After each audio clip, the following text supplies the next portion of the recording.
Hi everyone, I'm Ella Wingy. I'm with Matthew Gahn of Blackpool Matt's Wine Club. I'm his marketing manager, and we are doing front porch wine talks. We started in the backyard, construction happened, we moved to the front yard. See how it goes. Hope you like it. Take it over to Matt. Yeah, well, hello everyone, and thank you, Ella. We've got 3 wines to share with you today, and one of the benefits of being a member of this wine club is that you get kind of an educational backdrop to each wine that I send out. And these are 3 wines which are featured in some of the different wine clubs this month, from Spain, from Italy, and from here in California. And with each wine, you get a tech sheet which shows all the information about the wine, the people, the place, and the wine itself, because I think the story behind a wine is just so important. When I drink wine, when I taste wine, I'm always learning about not just wine, but history and culture and place, geography, and of course the people. And that's the story behind my wine club. Who makes these wines? Why are they really good? Where do they come from? What do they tell us about the place, the history, and the region? And so I've got 3 wines here, which I think are really interesting, 3 different wines, different regions, which give an example of the kind of wines I'm selecting, the variety, and the different stories. Yeah, and the first wine that we have is a Cava, and it's a good example that it will appeal to everyone because it's a really fun, interesting wine, very tasty. It's sparkling wine, who doesn't love bubbles? But it's also an educational wine as well, because this is a kind of wine which will often appear in blind tastings and in exams, so it's serving both purposes. And fully customizable, so if you see us talking about these and you're like, wow, this wasn't in my shipment, but I want to taste it, just let Matthew know and you might see it in your next shipment. Yeah, and that's also the other point. Just email me, talk to me. I want to give wine to you that you like, not wine that I happen to like. It's more of a conversation between you, me, and the wine as being the kind of the conduit between us. Yes, I said. So, cheers to that. Cheers. So this is Cava. I have to confess I'm not always a big fan of Cava. A lot of it is inexpensive, bottom shelf supermarket stuff. But this wine is a lot better than that.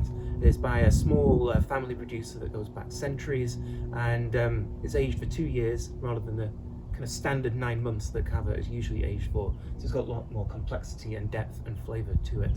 And so a very good example that Cava can actually be good. And it really comes through on the nose. Yeasty, nutty, it's fresh tasting, but it's, all around just a really outstanding sparkling wine. Yeah, it's got nice maturity to it with that yeasty lees aging for 2 years, but it's real nice acidity as well, so it's very fresh, and so it ticks a lot of boxes. Yeah, and it's a small local producer, and I think when Cava tends to do more large production, when they get into these like smaller production, it's really good. Yeah, and so the big problem with Cava is that it's dominated by 2 huge producers, Cordonnier and Freixenet, who never agree with each other, and so that kind of holds back developments in Cava. And also, although most Cava comes from Catalonia, like this one, it can actually come from many different parts of Spain, even the other side of the country, Extremadura, which is next to Portugal. So there's a lack of identity to Cava, which has held it back. But producers like this, they're working with the same properties they've been working with since the 1800s. They've lived in the same farmhouse since the 1500s, so they really know the land, understand the land, and work with the land. And they've been making wine for themselves since the 1970s. So there's a real provenance to this wine, so you can really think about the identity, the people behind it, and the place. It's about 250 meters elevation inland from the Mediterranean coast. So unlike most Cava, which could come from anywhere, this has a real sense of identity. Yes. Which you can taste in the wine. Definitely. Yeah. So moving on, we have Petrichor, which is my favorite label. We'll do a photo shot at the end so you can see it, but it's an awesome label. Yes, the other day Ella came into the office and just saw that label and just said, "What is that? That's amazing. I want it now." Very true. And I kind of made fun of her for that. But at the same time, I do the same thing. A label is just so important because there are so many wines out there that a label needs to stand out so that when you see it, you do what Ella did and say, "What is that? Yes. I want it." Whereas a really bad label, you just go, "No." And the wine could be amazing. And I also think if someone takes the effort to make a really cool label, then they made the effort to make a really good wine as well. Yeah. So I've been attracted to many wines simply because of the label and really been excited by them. Yeah. And this one's called Petrichor, which Matthew and I were discussing it. We hadn't heard of this term, but it means the smell of stone, etc. after a rain, and it comes out in this wine. It's a very apt name Yes, as soon as that was described to me what this name means, I was like, oh yeah, I know that smell, and that's kind of what they're going for in their wines. As soon as you taste it, you know where it's from, what kind of grape variety it is, where it's from in California. It's a real, again, that sense of identity. So I think it's a really good name for the wine. Which we should get into. It's from Yorkville Highlands. Yep. And it's Grenache, 100% Grenache. Yeah, the Yorkville Highlands in Mendocino, and Grenache is a grape variety which has been kind of overlooked and neglected in California especially, but even around the world there's kind of been a tendency to dismiss Grenache, I think unfairly. This is a wine which shows that Grenache can be made in a wide range of styles.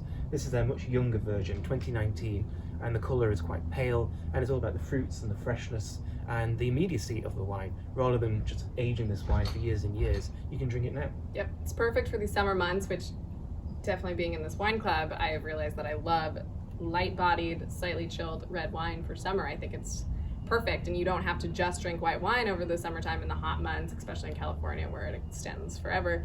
You can drink these chilled, light-bodied red wines, and they're so good. Exactly, and they do everything that I think a red wine lover wants, because they have the fruit and the structure.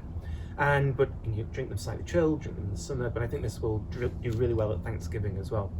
Because Thanksgiving, there's so many different foods on the table, and this is a wine which will go with many different foods because it has the acidity, it has the structure, and it has the fruitiness as well. So I think this would go really well in Thanksgiving dinner. Yep, it's carbonically macerated, which is just like my favorite term, and also I just think it stands out. It's still got that like earthiness to it, which comes from carbonic maceration. Yeah, there's a nice spiciness to it as well. And that carbonic maceration just keeps the freshness of the wine.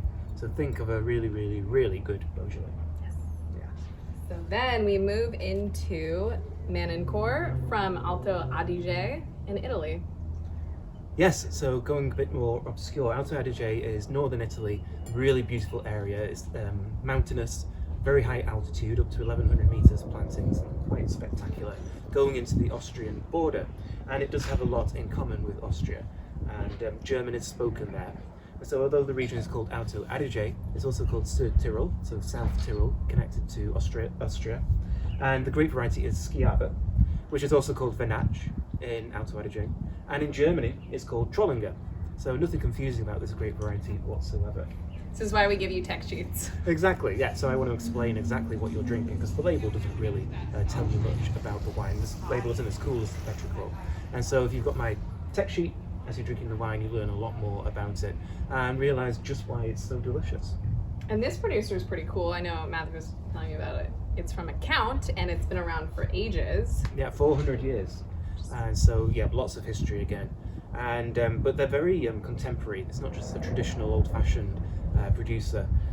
They're biodynamic, and they built a winery about 15 years ago, which is state-of-the-art. The next time I go to Alto Adige, I want to visit them. And so they're really cutting edge as well as being very traditional. It's a really nice combination of the two. Yes, and my fun fact is they make their oak barrels from trees on their property, which is just like really closing the loop, biodynamic. Yeah. Yeah, everything they do is on the property, it's from the estate. And I think that's really important these days as we think about sustainability and doing everything locally as possible. And the grape variety Schiava is generally considered to produce quite dilute, thin wines because it's high yielding, and so usually not particularly high quality and just for local consumption. But there are a number of producers working with Schiava in Alto Adige and also Trollinger in Germany who are producing really good wines as they limit yields and really work in the vineyard and the winery to produce a very good wine. And this is an example of that. And the comparison I would make is with Pinot Noir. It's got that similar kind of earthy, floral fruitiness to it, medium-bodied, really good acidity, nice and fresh, with a nice firm tannic structure. But it is more on the lighter body style side than the fuller bodied. Yeah. And so Matthew also pairs these not only with food, but also with music. And so while you are tasting through these, you can also have the food that goes with them as well as playing the music that goes with them. So I don't know if you want to talk a little bit about that. Of course. Yeah. But this cava you paired with La Luz de la Mañana. By Facto de Café. And that's a Catalan band, so an obvious pairing, Catalan wine with a Catalan band. And the fun story with that is that I bought the CD when I was in Barcelona in 2008. Yes, I still bought CDs back then. And just by a local band, just for the sake of it. And I really enjoyed it. And then I kind of forgot about it. And a few months ago, I randomly put it on in the kitchen while I was cooking. And my wife, Katie, turned to me and said, "How do you know this band?" I thought no one else in the world knew about them. And she kind of had the same experience as me. She just listened to it when she was working in Spain, and then kind of forgot about it, but really loved it and recognized it immediately. And so it was fun to put it on and realize we had this connection that we didn't even know about, even though we've been married for 6 years now. And it's fun Catalan rap, and I'd recommend it. Really summery, really cheery, and it goes great with this cava, I think. And then for the petrichor, you did Hey Boys, Girls. Yes, another random Spanish connection. You won't know any of these songs, by the way. Yeah. So if you don't know these songs, I do have Spotify playlists each month, and so you can listen to the playlist and just to kind of explore some of the selections that I've chosen. This is by an artist called Najwa, and she's Spanish as well. And I discovered her through watching a program called Casa del Papel, which is called Money Heist in English. It's on Netflix. It's the most watched international program on Netflix. It is absolutely fantastic, compelling, and it's gripping. You just can't stop watching it. A lot of fun, and she's in it. She plays a really scary police detective, and at the end of one of the episodes, she actually sings the song, the closing song, and I was like, who is she? So I looked her up, and she's actually a very famous Spanish artist, kind of dancey, kind of funky, and actually pretty good. So she's a really interesting character. This is not a paid advertisement, by the way, for this TV show. Oh, watch it. And then third, the Man in Court. Kiava, yeah. You did the Unhalfbricking. By Fairport Convention, who are a very famous British folk band from the late 60s. Absolutely fantastic, and they really make you rethink British folk music. The singer is Sandy Denny, who was a really cool folk singer, beautiful voice. And fun fact, she's the only person to have performed on a Led Zeppelin song other than Led Zeppelin members themselves. And she could even outdrink Led Zeppelin. So it's not just folk music, there's a real kind of urgency and depth to it. And I think it goes well with this wine because it's kind of a little kind of jazz inflection to it, but very folky as well. And it just goes with this traditional style of wine that's also very modern and very contemporary. And that's how I would describe Fairport Convention's music. Awesome. Yeah. So, sign up to the club, listen to the music. And also, I cooked this with goulash last week. Ooh. A Tyrolean goulash, so it's kind of an Alto Adige take on that famous dish. And this just goes great with that beef and onion stew, cooked with wine as well, because it has the freshness to lift the stew to stop it being too heavy, but it has the tannic structure to hold up to those rich flavors. So really good local food pairing with the wine.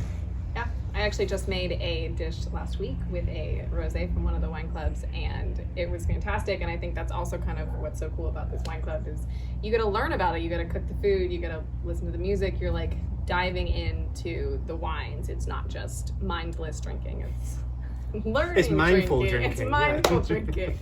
Exactly. Exactly. Wine just takes you in so many directions, and food is an obvious one, but music too, and books and history. That's what I love about wine, and that's at the heart of this wine club. So thank you for watching. Yeah. See you again.